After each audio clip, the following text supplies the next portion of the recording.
자, 금요일에 스승님 하이투자증권 투자솔루션부 이동근 부장 모셨습니다. 어서 오세요. 안녕하세요. 안녕하세요. 잘 지내셨어요, 부장님? 뭐 일주일이 굉장히 빨리 지나가는 것 같아요. 진짜 요새는 이게 시장이 워낙 다이나믹하다 보니까 네. 정말 이 시간이 어느 때보다도 빨리 지나간다는 생각을 많이 하고 있습니다. 어제 우리 이화진 과장은 엄청 스트레스를 많이 받아 했는데 시장이 이제 연속적으로 빠지니까 뭐 그럴 수밖에 없을 그렇죠. 것 같긴 해요. 예. 근데 부장님은 스트레스 좀 안 받으셨어요? 아니 뭐 저는 뭐늘 20몇 년째 스트레스 받고 있는데 어쨌든 간에 뭐 근데 이제 그런 거죠. 그러니까 결국은 뭐 여러분들도 주식 투자 오래 하신 분들은 느끼시겠지만은 이 또한 지나갑니다. 결국은 이게 항상 그래요. 그게 예. 한 20년 차 정도 되면 그렇게 이게 됩니까? 시장은 항상 사이클이라는 게 있어요. 네. 뭐 이게 좀 안타까운 거는 그런 거죠. 이제 지금 제가 좀 가장 우려하는 부분은 너무 주제 넘은 걸 수도 있겠지만은 네. 사실 코로나19 이후에 시장에 신규 투자자들이 굉장히 많이 들어오셨는데 이분들은 처음에는 굉장히 그 수익을 많이 내셨을 거예요. 그죠.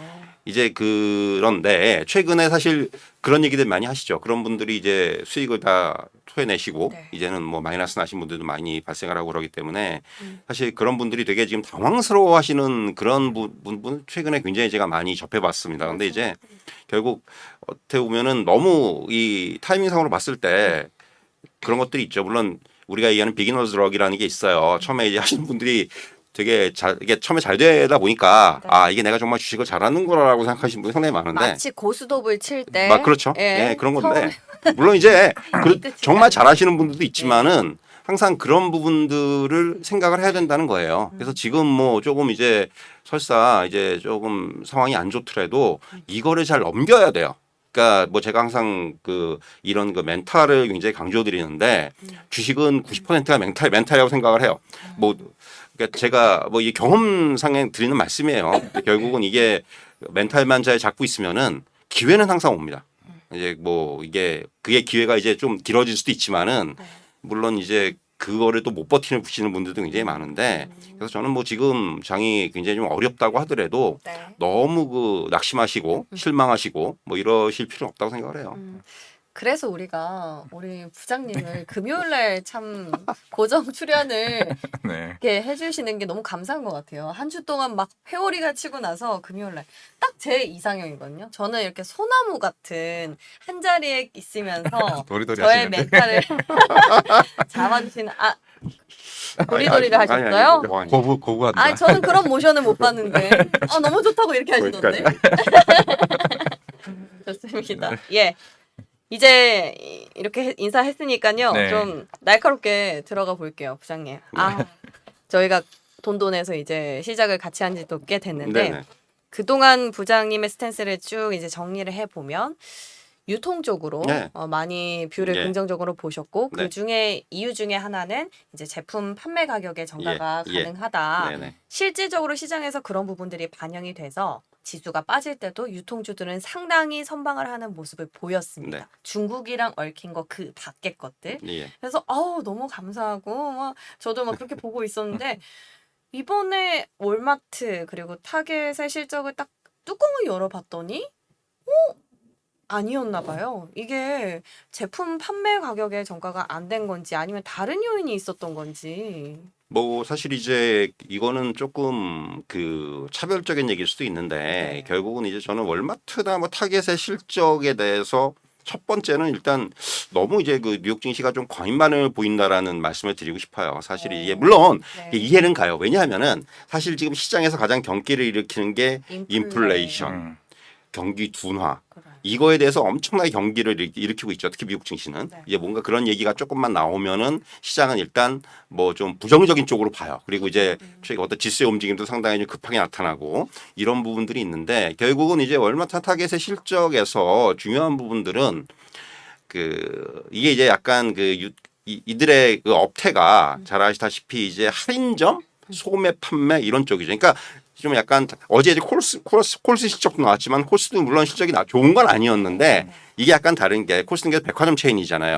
그러니까 이게 백화점과 이제 그 밖에 우리가 얘기하는 뭐 이게 할인점의 업태의 어떤 성격의 차이라고 저는 보여지는데 예. 결국 이제 할인점들은 상대적으로 이런 그 가격의 전가로부터 용이하지가 않죠.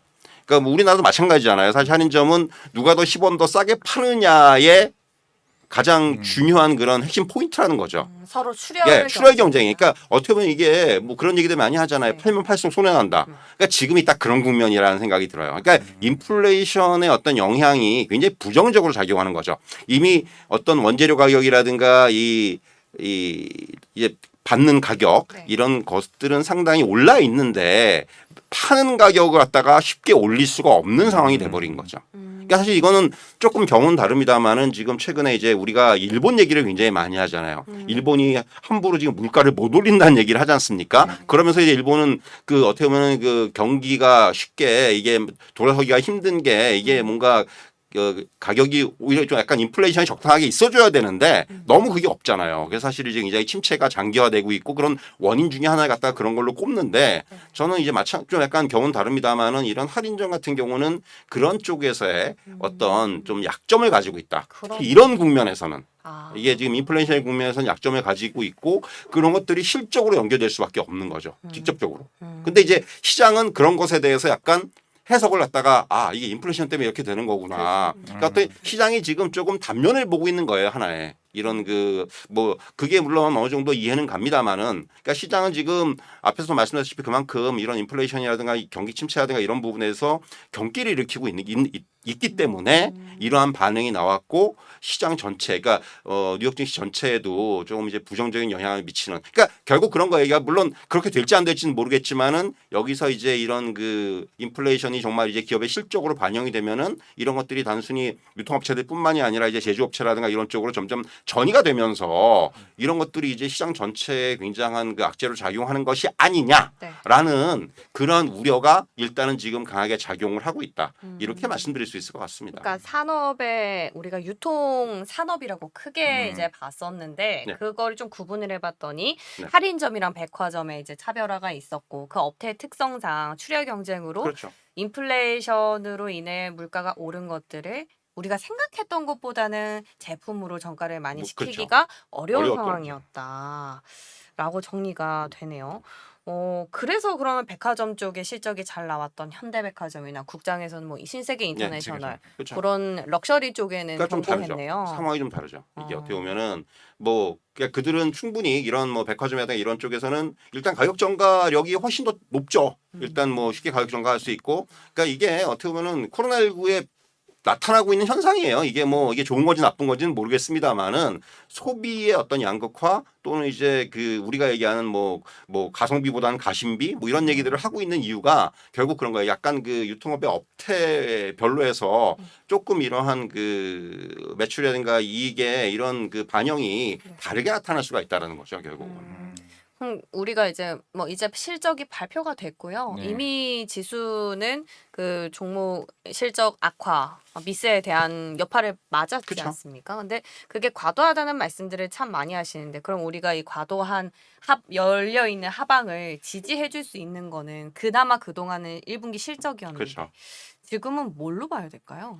일단 지금 뭐 단기적으로 봤을 때는 어떻게 보면 모멘텀이 조금 없는 그러니까 뭔가 좀 시장의 그 뭐 상승 동인 또는 이제 그렇다고 해서 뭐 추가적인 하락 그 요인 뭐 이런 것들은 일단 조금 당분간은 조금 이제 그 과도기인 것 같아요. 다 나왔다. 나올 건 나왔고 근데 네. 중요한 건 이제 두 가지 정도 꼽자면은 하나는 6월 FOMC 이게 지금 어떻게 보면은 계속해서 제가 지난주에도 그런 말씀드렸는데 그러니까 시장이 뭔가 구실을 찾고 싶어요. 이게 하락이 됐든 상승이 됐든 간에 뭔가 구실을 찾고 싶은데 5월 FOMC 끝나고 뭐 CPI 발표 끝나고 미국의 소매 판매 나오고 뭐 이런 식의 뭐 계속 연장이 되는 거죠. 하나는. 맞아요. 그러니까 뭔가 지금 그 좀 올리든 빠지든 그러니까 지금까지는 그런데 나온 지표들이 약간 그 하락 쪽에 영향을 많이 줬죠. 근데 이제 분명한 것은 뭐 미국장도 마찬가지고 우리나라장도 마찬가지고 이제는 어제 같은 경우도 제가 이제 뭐 몇몇 그 외국사들의 뷰를 좀 유심히 봤는데 이제는 그동안에 약간 좀 그 약세를 얘기하던 외국사들도 조금씩 이제 뷰가 바뀌고 있죠. 이 정도면 이제 웬만큼 빠진 게 아니냐라는 그런 뷰들이 분명히 나오고 있거든요. 그러니까 이제는 그렇다면은 중요한 거는 여기서 뭔가 반등의 구실을 좀 찾아야 돼요. 근데 그게 뭐가 될지는 모르겠는데 어쨌든 간에 일단 첫 번째 눈앞에 보이는 건 6월 FOMC. 여기서 이제 뭐 지금 일단 시장은 저는 그렇게 생각해요. 지금 50bp의 금리 인상이 저는 어느 정도 그쪽에 손을 들어주고 싶은데, 그러니까 그런 거예요. 만약에 이제 75bp 금리 인상 얘기는 계속 나왔잖아요. 그런데 이제 그게 아니고 진짜 50bp 인상을 하면은 그러면 시장은 이제 약간의 그 환호가 나오지 않겠는가. 근데 예. 지난번 파월도 그렇게 기대를 했었는데 네. 오히려 50bp 인상해서 인플레 잡을 수 있겠어? 근데 라고 이제 나올 수 지금하고 좀 다르죠. 그때하고는 지금 최근에 파월의 어떤 그런 그 스탠스를 뭐 아시겠지만 이제 이번 주에 그 월스트리트저널이 주최하는 그 이제 행사에서 인터뷰에서 파월 제가 느낀 게 그거죠. 파월의 의장의 스탠스가 조금은 더 강해졌구나. 그러니까 이게 뭐 50bp, 75bp가 문제가 아니고 확실하게 이제 그 어떤 인플레이션을 잡겠다는 의지가 그러니까 이게 결국 그거예요. 지금 말씀하신 대로 시장과 연준의 어떤 간극을 파월 의장이 알고 있어요. 그걸 좀 자기가 어떻게든 간에 좀 줄여보고 싶은 거죠. 그러니까 지금 계속해서 그 파월 의장의 말을 갖다 시장이 좀 안 믿었는데 네. 좀 믿어봐라. 내가 이 정도까지 얘기를 하겠다. 이게 이번에 파월 의장의 인터뷰에서 제가 느낀 가장 그 강력한 생각이에요. 그렇기 때문에 그렇다면은 만약에 이제 뭐 6월에 50bp 올리고 근데 뭐 한 번에 올리는 게 아니고 50bp는 몇 번 올린다 그랬으니까 일단 50bp 올리면은 앞으로 이 정도의 어떤 스탠스를 가지고 가겠구나라는 그런 어떤 시장의 컨센서스가 형성이 되면은 시장은 이제는 조금은 긍정적인 반응을 보이지 않겠느냐. 이렇게 좀 조심스럽게 예상을 하는 거죠. 그리고 또 하나는 네네. 여기 또 이제 붙이자면은 저는 뭐 사실 그 단기적으로는 중국이에요. 그러니까 중국이 결국은 지금 또 이제 상하이가 계속해서 지금 이제 단계적인 그 봉쇄 해제 쪽으로 방향을 네. 잡고 있는데 그것도 그거지만은 이제부터는 조금 뭔가 중국 당국에서 좀 눈에 보이는 부양책들을 내놔야 되는 거죠. 뭐 지금 일단 눈에 보이는 부양책 내놓은 것이라고는 근데 뭐 무슨- 리커창 총리가 말하는 네. 것 보니까는 네. 굉장히 적극적이더라고요. 일단 입 서비스는 적극적으로 하는데 아. 눈에 띄는 부양책이 나온 게 별로 없어요. 아. 뭐 기껏해야 뭐 이제 그 주택 관련해 가지고 조금 금리 낮추는 네. 정도 이 정도의 지금 부양책밖에 안 내놨는데, 그러니까 지금 뭐 시장에서 나온 얘기가 있죠. 하반기에 뭐 대규모 인프라 투자 관련된 얘기라든가 또는 소비 부양을 위해서 뭐 이제 기차 하향이라든가 이런 부분들이 시장에서 나오곤 있는데 아직까지 공식화된 게 아무것도 없어요. 그런 부분들이 얼마나 빨리 나와주느냐.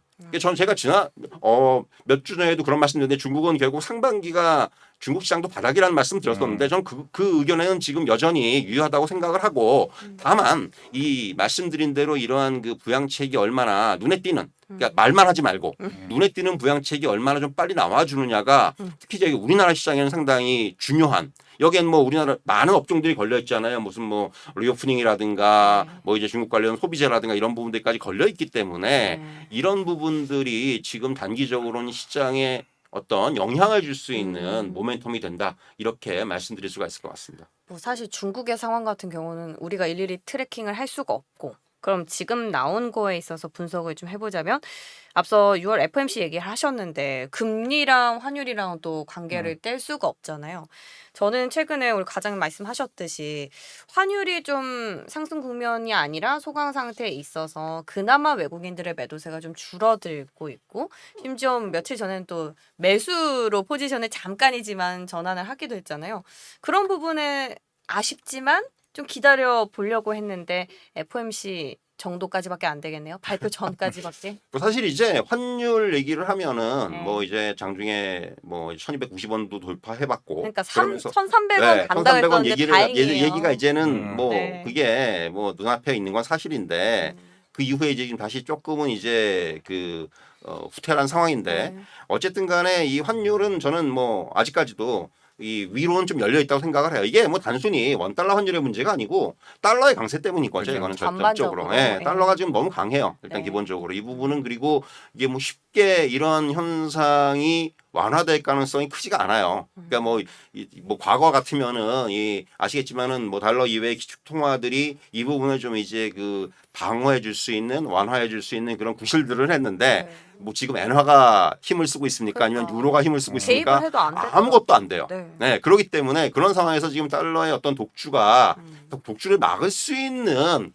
그러한 어떤 요인들이 많지가 않아요. 거기다가 이제 뭐 금리 인상, 인플레이션 이런 부분들이 계속해서 이어질 수밖에 없기 때문에 네. 결국 원달러 환율은 그것에 대해서 연동될 수밖에 없어 보이고요. 근데 다만 한 가지 좀 긍정적으로 보이는 건 방금 말씀해 주셨지만은 사실 외국인 수급적인 부분에 있어서는 확실히 최근에 뭔가 좀 아직까지는 조금 더 확인이 필요하지만은 네. 변화가 되는 게 아닌가라는 딱 그거예요. 그러한 조짐이에요. 네. 왜냐하면 이제 뭐 당장 어제 그저께죠. 코스피에서 이제 4월 이후에 외국인이 가장 큰 매수를 했어요. 3천억 정도. 네, 3천 정도 했죠. 네. 그러니까 저도 그리고 또 중요한 건 삼성전자에 대해서 외국인이 어. 3거래를 연속 매수를 했죠. 맞아요. 순매수를. 이게 거의 3개월 만이에요. 음. 3개월 연속 순매수한 게. 이거는 분명히 약간의 시그널이에요. 아직까지는 시그널입니다만은 어쨌든 간에 외국인이 이렇게 해서 왜 사느냐.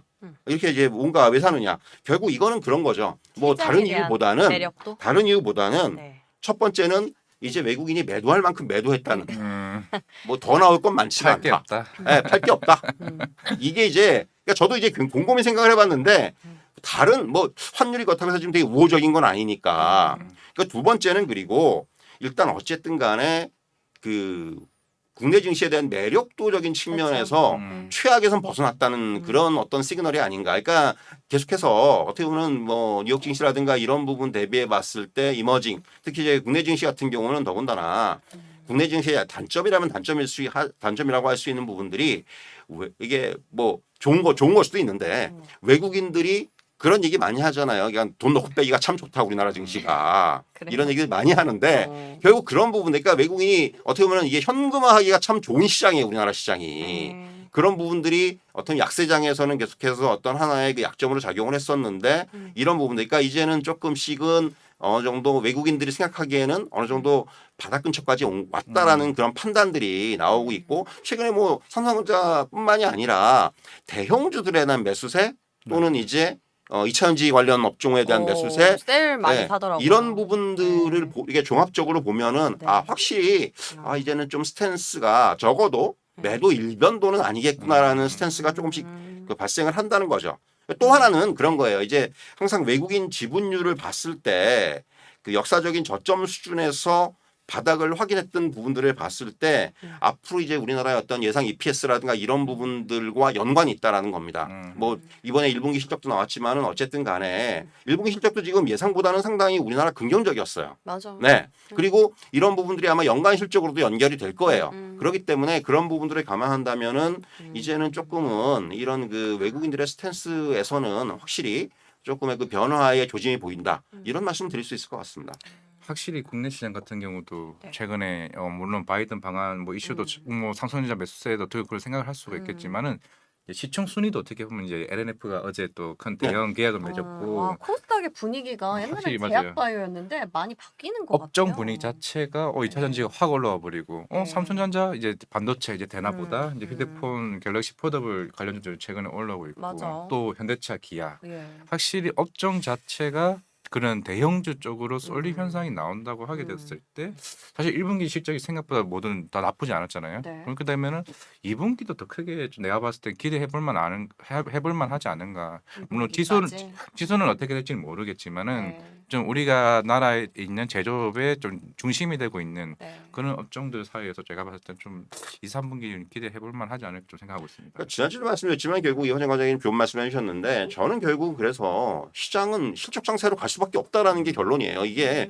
지금 특히나 1분기 실적에서 그런 것들이 드러나고 있고 이제 그야말로 업종이나 무슨 뭐 테마라든가 이런 것과 상관없이 사이즈와 상관없이 실적이 되는 종목들이 이번에 특히나도 어떤 시장에서 부각을 확 나타내 버렸어요. 네. 이게 대표적인 게 이제 2차전지라고 좀 보여지는데 왜냐하면은 이제 2차전지 같은 경우는 우려가 있었어요. 무슨 얘기냐면은 원자재 가격의 상승이라든가 이런 부분으로부터 자유롭지 못하다. 그러면은 이게 뭔가 실적이 안 좋은 것이 아니냐 이런 우려들이 선제적으로 나타나면서 주가가 한 차례 조정을 좀 겪었는데 네. 뚜껑을 열어보니까 1분기 실적이 굉장히 좋다는 거죠. 그러니까. 그만큼 이게 앞에서 이제 우리가 유통을 다루면서도 그런 얘기를 했지만은 이 가격 전가를 잘했어요. 상당히. 이게 뭐 우리가 이제 여러 차례 이 시간에도 말씀드렸지만은 그러니까 가격 전가력이 그만큼 중요하다는 겁니다. 지금 시장에서는 이 인플레이션 국면에서는 이런 것들이 실적으로 나타났고 결국 이게 2차전지의 최근의 주가 상승으로 연결이 됐고 이게 단순히 2차전지뿐만이 아니라 이제는 그러한 어떤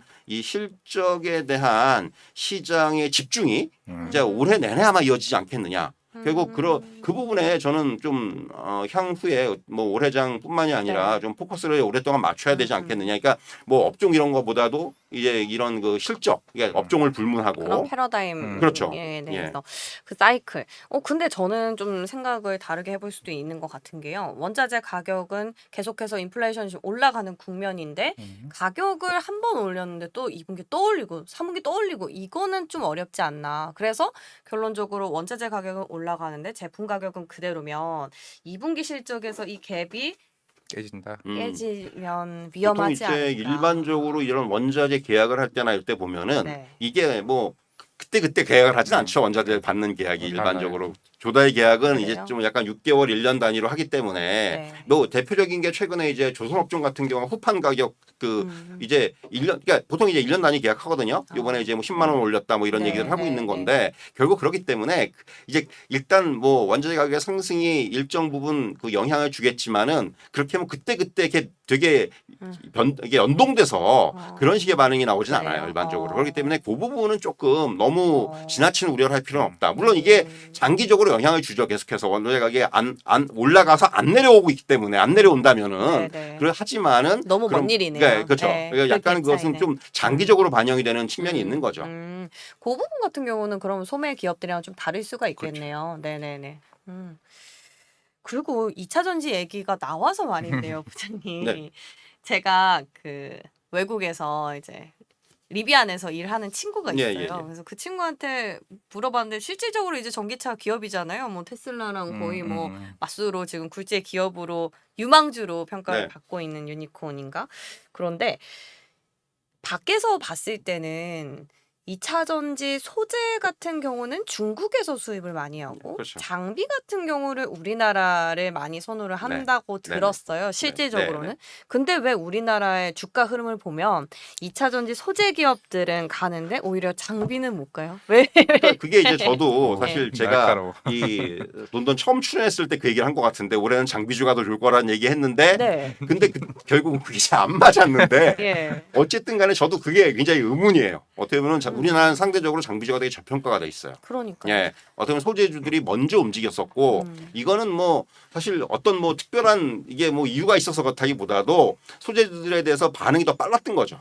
투심이 야, 또. 투자 심리에 대한 문제인 것 같아요. 음. 상대적으로 보면은 이제 그 약간 반대인데 어떻게 보면 반도체나 우리 이 여정관 잘 아시겠지만 반도체나 이런 쪽에서는 장비주들이 좀 더 먼저 움직이거든요, 항상. 그죠. 근데 이제 순서대로 가는 근데 거죠. 이차전지 같은 경우는 소재 쪽이 약간 뭐랄까 그 특수성 또는 이제 그 기술력 이런 부분들이 있어야지만이 가능한 그런 이제 소재들이 많지 않습니까? 진입 장벽이 높아서. 그렇죠. 진입 장벽이 높아요. 그러다 보니까 그런 부분들이 시장에서 부각이 되는 거죠. 아, 뭔가 얘네들이 새로운 것을 개발했다더라.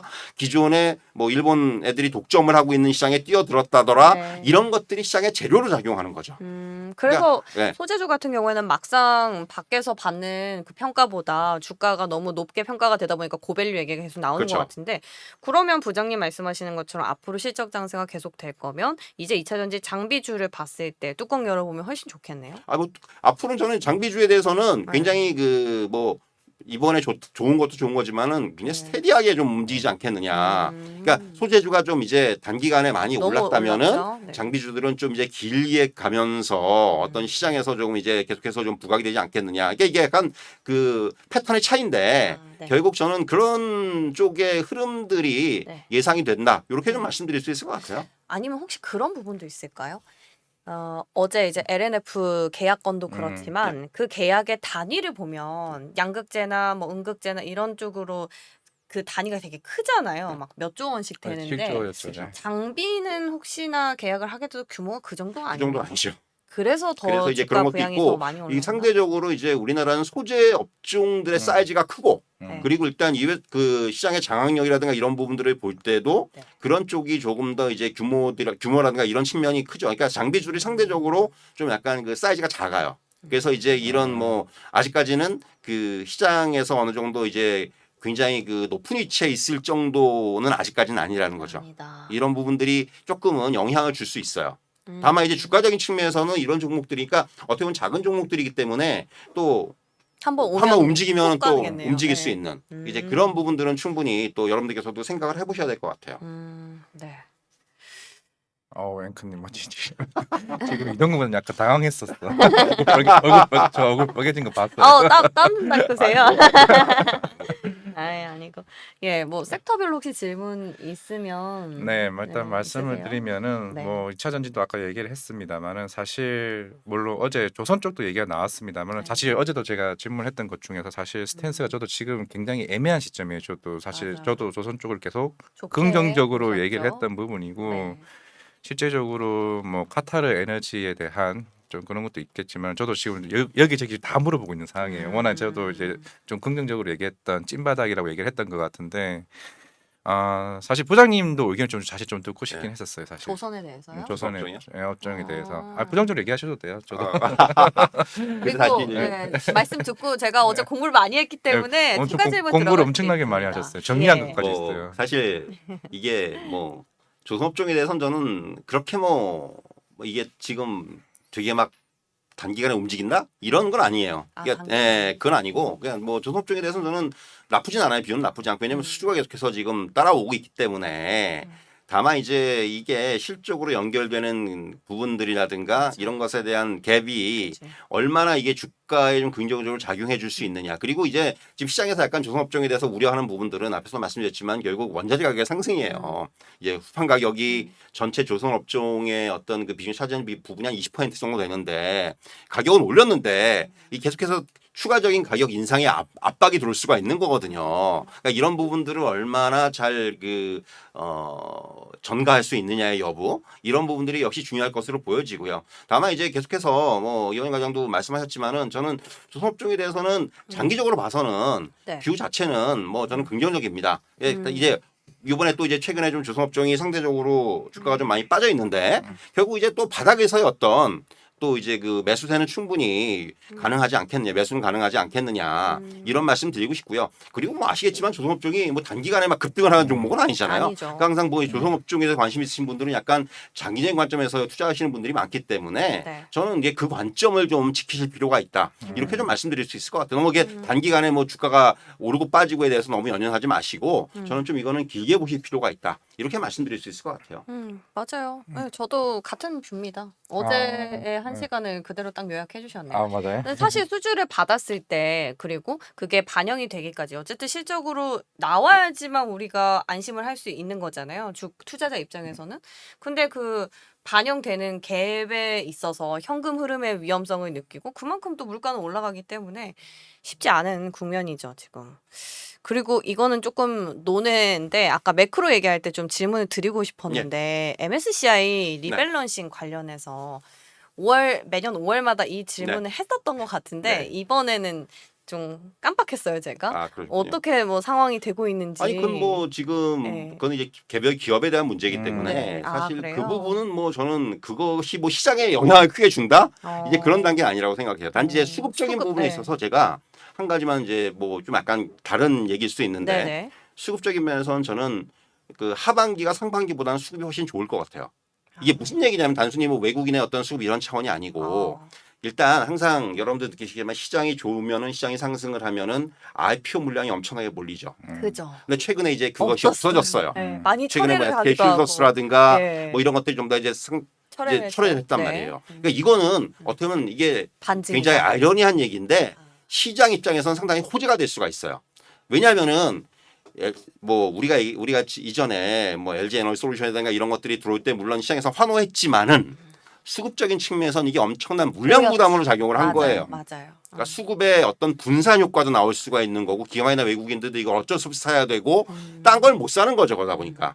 이런 현상들이 시장에는 굉장히 악재가 될 수가 맞아요. 있고 항상 상승장에서 이런 상승을 꺾는 요인 중에 하나가 이러한 대규모 IPO입니다. 사실은. 맞아. 근데 네. 지금 이제 시장이 하락하면서 그런 부분들이 이제는 조금 그 완화가 되고 이제 이런 부분들은 저는 하반기 시장에서 뭐 지금 MSCI도 중요하지만은 그런 것보다는 이 IPO가 지금 일단은 단기적으로 조금 특히 대형 IPO들이 지금 조금 이제 소강 부재한 상태. 소강 예. 상태, 부재한 기간이다. 네. 이거는 시장 입장에서 상당히 수급 면에서는 굉장히 호재가 될 수가 있다라는 거예요. 음. 그러니까 기존의 어떤 이런 종목들에 있어서는 상당히 이런 하나의 그 물량 부담이 없어졌다는 거죠. 그래서 그런 부분들을 저는 한번 여러분들한테 꼭 좀 말씀을 드리고 싶어요.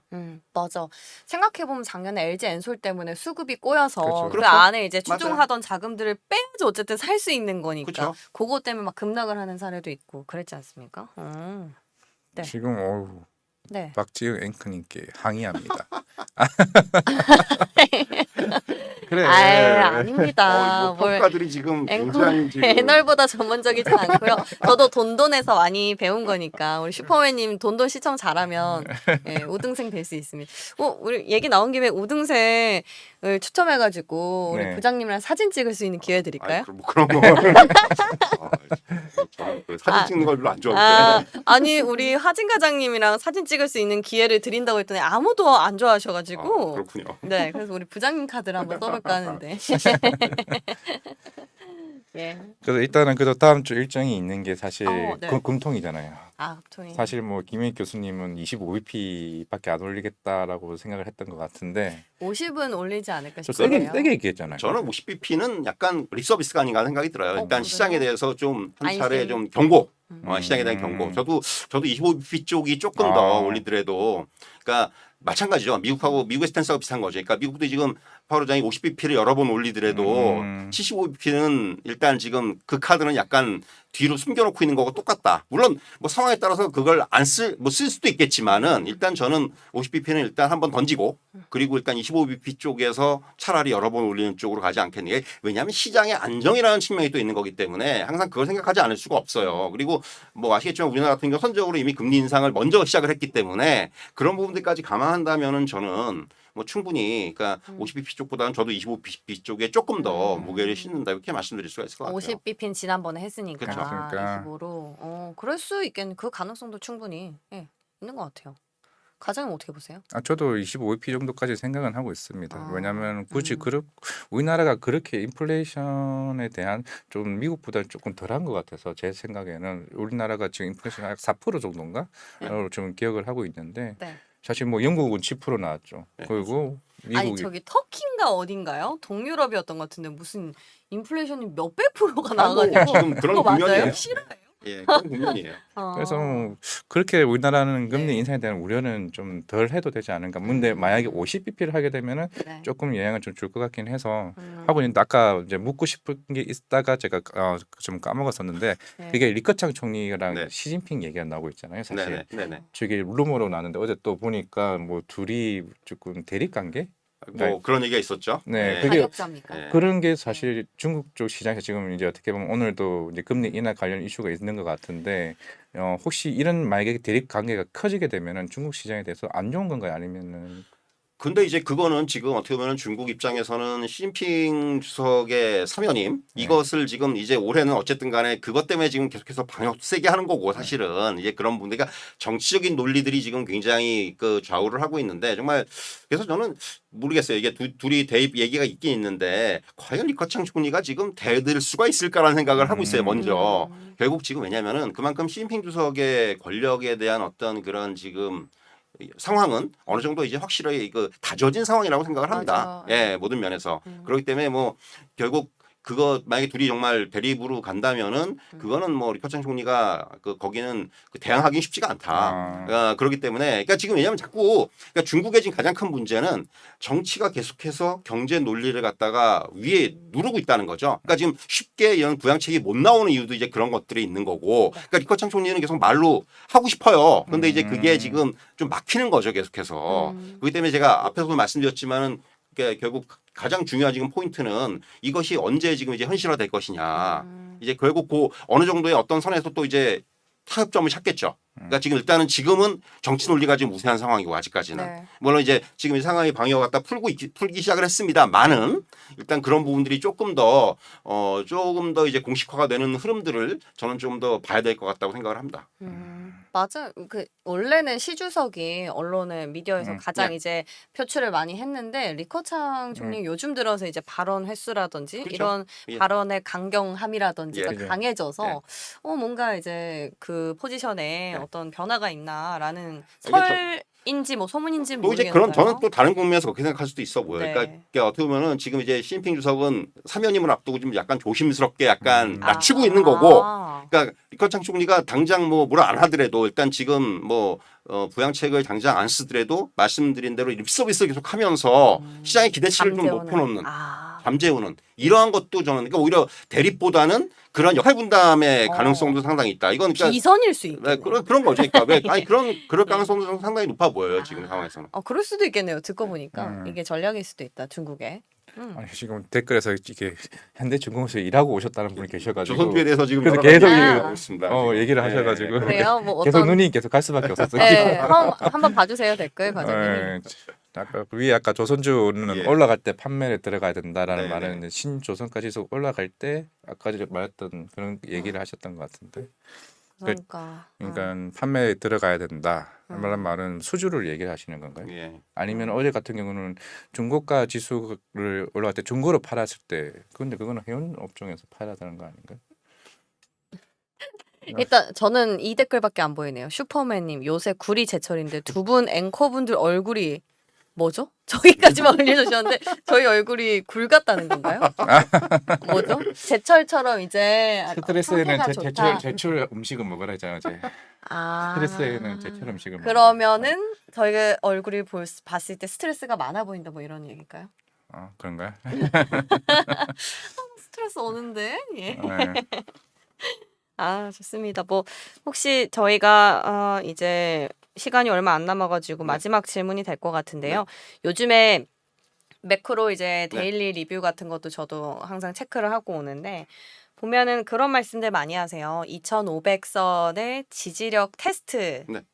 지지력을 테스트하는 네. 장세가 될 것이다.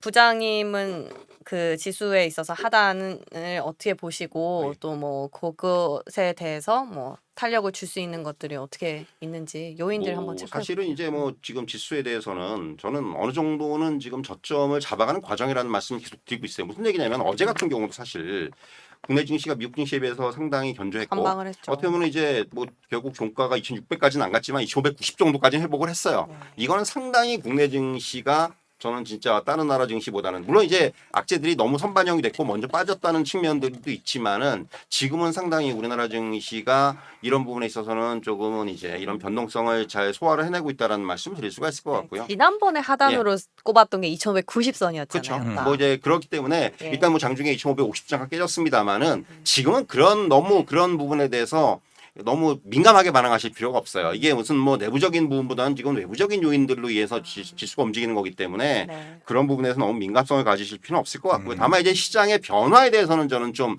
여러분들께서도 항상 눈을 좀 크게 뜨고 보셔야 돼요. 무슨 네. 얘기 앞서서도 이제 우리가 뭐 이거 외국인들의 어떤 시그널이라든가 이런 부분들도 말씀드렸지만은 사실 제가 계속해서 이제 그 실적에 대한 부분을 말씀드리는 이유는 네. 이제는 어떻게 보면은 뭐 최근에 이제 어떻게 시장에서 가장 많이 영향을 받은 쪽이 성장주 기술주 이런 쪽인데 이제 그런 쪽을 무조건 버려야 되냐는 질문을 굉장히 많이 받아요. 그런데 저는 이 어떤 실적 장세로 갈 때 오히려 이런 성장주라든가 기술주 쪽에서의 실적이 정말 받침되는 종목들은 주가는 많이 빠져 있고 이런 종목들은 다시 한번 랠리를 벌일 수도 있다는 생각이 드는 거죠. 맞아. 그러니까 지금은 너무 성장주에 대한 뷰라든가 아니면은 그 스탠스가 너무 지금 떨어져 있기 때문에 오히려 저는 지금은 실적이 되는 성장주들에 대해서는 상당히 좀 이제는 좀 긍정적으로 볼 필요가 있다. 바닥에서 한번 사기 좋은 가격까지 왔으니까요. 사실은 어떻게 보면은. 뭐 미국도 빅테크들이 지금 많이 빠져 있는 상황이고 물론 최근에 뭐 애플에 대해서 쇼쳐가지고 많이 먹었다는 얘기도 들리고 이러지만은 어쨌든 간에 그들은 다시 한번 또 분명히 이 바닥을 확인하고 그리고 이제 향후의 실적에 따라서 이제는 확실하게 또 이제 반등을 할 수 있는 그런 가능성이 굉장히 높다고 봐요. 우리나라 증시도 마찬가지입니다. 이게 그게 보여주는 게 이제 시작된 게 이차전지 같은 경우들. 이차전지 우리는 성장주를 보는데 그러니까 실적이 지금 따라오고 있다는 얘기죠. 이런 것들 뭐 그렇기 때문에 이런 업종들 그래서 저는 뭐 반도체가 되건 이차전지가 되건 뭐 또 그밖에 이제 IT 업종이 되건 간에 이런 종목들이 뭔가 이런 어떤 노이즈들 때문에 주가가 그러니까 좀 약간 부정적인 영향을 받는다면은 오히려 이런 부정적인 영향을 받는 시기를 조금 매수의 기회로 삼는. 타이밍으로? 네. 이게 분명히 저는 가능하다. 왜냐하면 이들은 성장주일 뿐더러 실적주예요.